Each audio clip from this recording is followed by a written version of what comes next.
美国解密了一部分有关当年中越战争的档案，这些档案可以窥见当年美国对于这场战争的态度，让人们能够从另一个角度去分析这场战争对中越两个国家的利弊得失。很有意思的是，在档案公开之后，美国的很多人表示，中国在这场战争之中得到了极大的利益，还瞒过了全世界。那么这场战争究竟让中国得到了什么呢？从美国的这份档案中可以看出，在战争打响之前，邓公已经提前和美国沟通过。这场战争之中，我们和美国的利益其实有很多地方是一致的。当年越南对于中国的频繁挑衅，背后其实有着苏联的唆使。由于中苏关系交恶，苏联迫切地想要在亚洲扶持一个新的势力，越南就这样得到了苏联的大力支援，由此进入了国家发展的黄金时期。为了眼前的利益，越南毫不留情地斩断了和中国多年的友谊。这是苏联在亚洲扩张政策一环。对中国来说，如果放任苏联和越南肆无忌惮，那中国的主权将会遭受严重的威胁。所以用战争来解除威胁是当下最有效的办法。而美国当时对于苏联的扩张其实也相当不满，毕竟美国和苏联对于亚洲都有着强烈的战略企图。如果苏联的扩张政策成功，那么美国的霸主地位势必会衰落。所以打击苏联成为了当时美国国策的重中之重。在这样的背景之下，美国和中国过去一向紧张的关系反而得到了缓和，因为现在中美双方有了共同的敌人，那就是苏联。1979年1月1日，中美两国正式建交。不久，邓公便亲自出访美国，和美国总统卡特进行了长时间的交谈。那时候，邓公已经决定要对越南动兵了。不过这件事确实要争取一下美国的态度。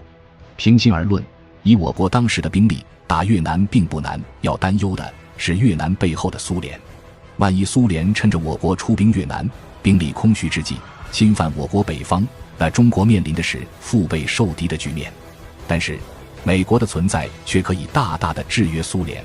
当得知中国方面的想法之后，美国方面的态度有些暧昧，他们并不太支持中国出兵，原因也很简单，打起仗来后续会产生很多麻烦，很有可能把苏联彻底惹急了。美国不愿意打破当下的这种平衡。不过嘴上说的是一回事，实际做的则是另一回事。到了1979年2月，战争还是打响了，而此时的美国就表现出了与过往不一样的态度。中越这边在打仗，美国则立刻找到了苏联方面的代表，向他们传达了几个意思。首先是美国反对武力冲突，他们指出希望中国从越南撤兵，但也要求越南从此前被侵略的柬埔寨撤兵。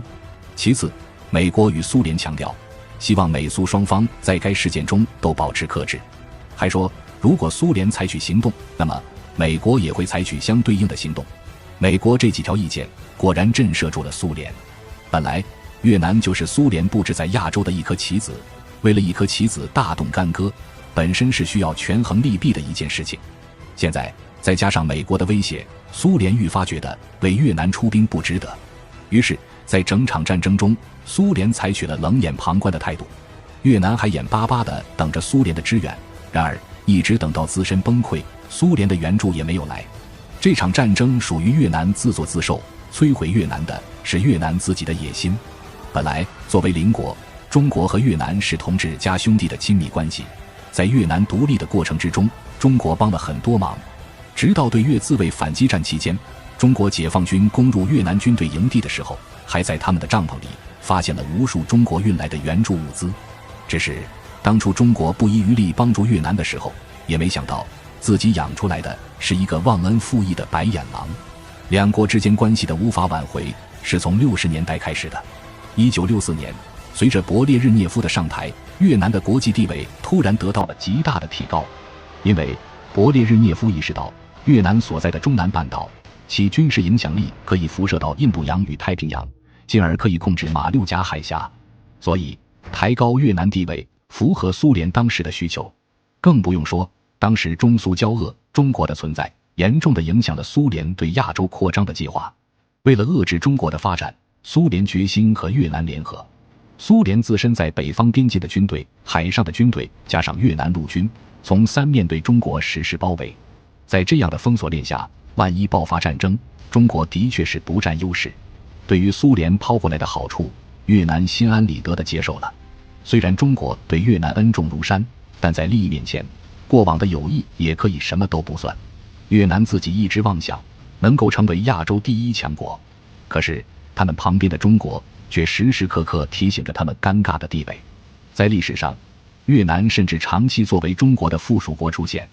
提到亚洲，没有几个人会想到越南这个国家。这样的历史使得越南人的心态出现了扭曲，哪怕他们短暂地感激过中国的恩情，但更多的时间里，他们想的还是取而代之。可是越南国力衰微，久经战事，凭他们的国力想要超越中国，简直痴人说梦。然而若是加上苏联的扶持，结果或许就真的不一样了。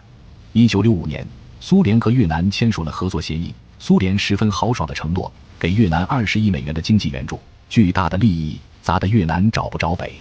此时的中国感受到了危机迫近，出于战略需求，我们绝不能让越南彻底倒向苏联。所以哪怕越南忘恩负义，中国也没有断绝对越南的资助。可是中国还是小瞧了越南的野心，从攀上苏联这棵大树开始，越南就再也瞧不上中国了。甚至为了向苏联示好，越南国内直接掀起了强烈的反华浪潮，大量的华人遭到驱逐。同时越南的军队开始频繁地出没于中越边境。虽然以他们的能力很难打进中国本土，但是他们可以不断地骚扰，使用一些下流肮脏的手段，通过埋设陷阱、铺地雷等等，肆意伤害平民的生命。到了1978年，情况更是变本加厉，越南直接将金兰湾租给了苏联作为军事基地。同时苏联和越南又在协议中商定，两国任何一方遭受军事威胁的时候，另一方都有支援的义务。这还没完，到了1978年12月，越南直接大举进兵侵略了他的邻国柬埔寨。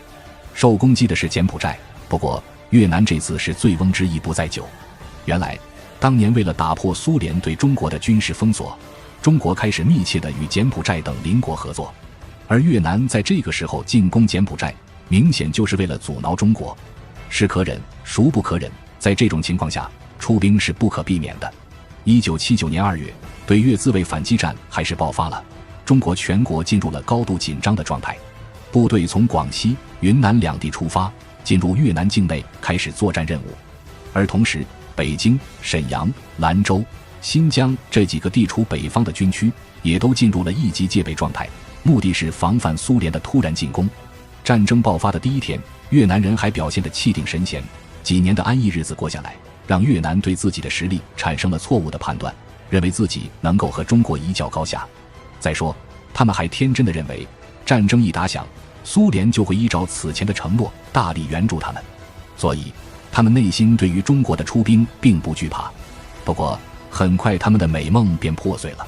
因为中国的军队在3月5日便以极快的速度逼近了他们的首都河内，而苏联面对越南的紧急求救，所能给予的却只是口头安慰。至于苏联承诺的大部队，却连个影子都看不见。越南人终于明白，自己不该看轻中国，更不该把所有的希望寄托在苏联的身上。当然，中国这次打的是反击战，目的并不是要灭亡越南，所以中国军队最终没有进入河内，而是在达到战略目标之后下达了撤军的命令。当然，越南应当为他们背信弃义的行为付出代价。在回国的路上，解放军顺手拆除了越南国内大量的基础设施。越南此前之所以敢和中国叫嚣，一部分原因也是他们国内的确发展了起来，但现在拆毁他们的基础设施，就等于打断了他们的脊梁骨。想要重建，至少再花20年的时间。忙于战后恢复的越南便没有能力再发动大规模的战争了，为我国除去一个心腹大患。而且那是一个世界飞速发展的时期，越南错过了这20年，来日想要崛起便更是痴人说梦。可以说这一战将越南的大国之梦彻底断送。对中国来说，这场战争意义非凡，最直观的好处就是通过军事打击越南，解除了边境线上的威胁，维护了国家的主权尊严。当然，往更深层次分析，更重要的是直接解除了苏联对于我国的军事威胁。苏联本身是想对我国实行3面包围计划的，但现在越南这一环被中国打碎了，苏联这个计划也就只能半途终止。而且越南的种种行动其实是苏联霸权扩张的一环，现在越南输了，而整个过程中，苏联作为越南的帮扶者，一直隔岸观火，大大折损了苏联的国际威信，激化了苏联国内的社会矛盾。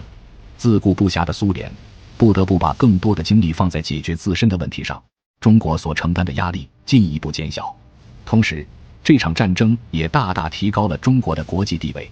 战争是彰显国家实力的一种方式，虽然中国人民从来就不喜欢战争，不过我们也始终有着对抗外敌的勇气。80年代，国际社会对于中国的看法是很复杂的。在美苏两个大国的包围之下，国际社会一度认为中国的崩溃是迟早的事情。当年在国际上，许多国家甚至也盲目地相信越南会超越中国。直到战争结束，这些国家的错误认知也才终于结束了。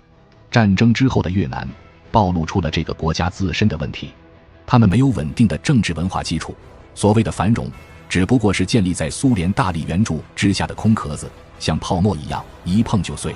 这个国家虽然在地理上有着比较重要的战略价值，但仅仅谈国家本身的话，扶持越南是个得不偿失的行为，苏联已经证明了这一点。从那之后，越南这个曾经和中国在国际上试图一较高下的国家，终于彻底失去了他最想要的地位。今天的越南依旧是那个毫无存在感的小国。中国得到了自己最想要的东西，那就是一个和平稳定的发展环境。虽然在此后的许多年里，越南一直不甘心，还是在边境上上蹿下跳，不过他们的这些行动终究动摇不了中国的根基。其他国家看到越南的例子，也都不敢轻易地进犯中国本土，这为中国换来了极大的发展空间。对越自卫反击战没过多久，便进入了改革开放的关键时期，中国的经济得到了迅速的发展，现代化的宏伟蓝图一步步变为现实。很少有人会把对越自卫反击战和之后中国的发展联系起来，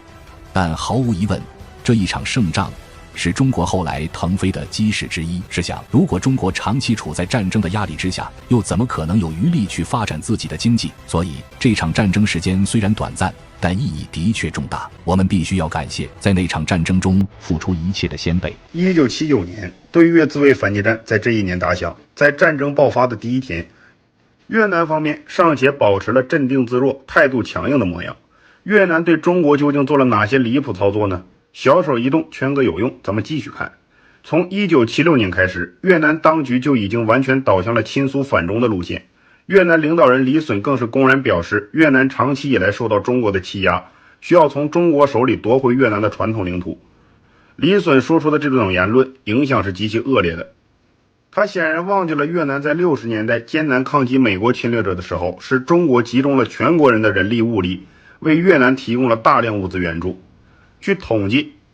在援越抗美项目中，中国至少为越南提供了价值200亿美元的物资，包括500万吨粮食、177万支枪械、1.5万辆汽车、枪弹10.4亿发。但中国的这些付出并没有换来越南当局的友善。李隼是一个坚定的反华派，在中苏交恶的背景下，他毫不犹豫地投入了苏联的怀抱，而且和苏联签订了苏越友好条约，组成了同盟关系。按照条约规定，只要越南遭受军事打击，苏联将给予一切力所能及的帮助，包括进行军事行动。从此，越南成为了苏联最忠心的东南亚打手，而他也彻底和中国撕破了脸，不仅入侵了邻国柬埔寨，大搞东南亚霸权主义，而且还在中越边境蠢蠢欲动，多次派越军入侵中国领土，骚扰边境的无辜百姓。不过，越南自认为在苏越同盟的关系下，中国并不敢同时对付2个方向的敌人，因此他对中国出兵的果断十分震惊。2月17日，中国人民解放军出动20万兵力，分东西2线对越南发起了自卫反击战。当时的中越边境上，越南主要以精兵防御为主，将5个老牌步兵师第3、第 316A、第337、第345、第346师部署在了边界的军事重镇里。至于其余不太关键的地方，则是装备较差的民兵和地方武装滥竽充数。这其实体现了越南当局的夜郎自大，他们不是没有作战的准备，但却完全低估了解放军的战斗力。在战争爆发当时，越南领导人李隼正在访问自己扶持的柬埔寨韩桑林政权，而东线的越南第一军区则在有条不紊地进行着所谓的军官集训，直到解放军打到了老街、亮山等重镇的脚下时，越南当局才如梦初醒，匆忙命令5大步兵师展开反击。与此同时，越南外长紧急联系了苏联政府，向苏联通报了中国出兵的情况。越南要求苏联尽快履行苏越友好条约的军事同盟内容，对中国北部进行出兵，减轻越南当局的军事压力。也是从这天起，越南的国家宣传机器开始了运作。他们在全国的广播与报纸中，将中国渲染成了欺辱小国的危险大国，完全无视自己之前的侵略行径。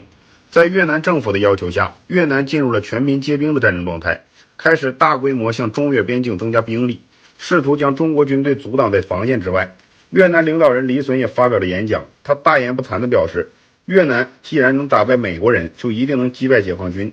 就这样，越南的战争机器开始轰然运作。但是出乎越南当局的预料，解放军的攻势犹如势如破竹。不要说越南一开始稀稀疏疏布置的地方武装，即使是他们引以为豪的五大步兵师，也很快在解放军的猛攻下丢盔卸甲，泣不成军。被越军誉为金星第3师的精锐部队，组建于20年前的越南战争，是一支多年来和美军硬碰硬的部队。他们在战前的气焰极其嚣张，曾发出打到南宁去的口号。结果在开战后，第3师很快就被解放军以3万优势兵力包围，而且解放军采用了炮兵轰完步兵冲，步兵冲完炮兵轰的步炮协同战术，让越军时刻处于天旋地转的猛烈炮击之下。第3师刚刚投入作战，就付出了单日损失1000余人的惨痛代价，被打得夹起尾巴遁走到了谅山。越军的其余部队更是犹如摧枯拉朽，根本没有抵抗的能力。越军自诩神出鬼没的丛林游击战，碰到了中国59式坦克的钢铁洪流，根本无法发挥作用。开战仅1个月，越南的谅山、老街、高平等军事重镇便被彻底攻下，越南首府河内完全暴露在解放军的攻击范围之内，一片人心惶惶的景象。不过在3月16日，达成反击战任务的解放军开始撤离越南，越南当局这才赶紧做出一副赶跑敌人的模样，派出越军尾随解放军一路离开了越南领土。在尾随过程中，有小股越军不够老实，打算趁解放军撤退的时候捣乱，结果再度遭到了痛击。至此，越军彻底放弃了追击，眼睁睁看着解放军回到了中国方区。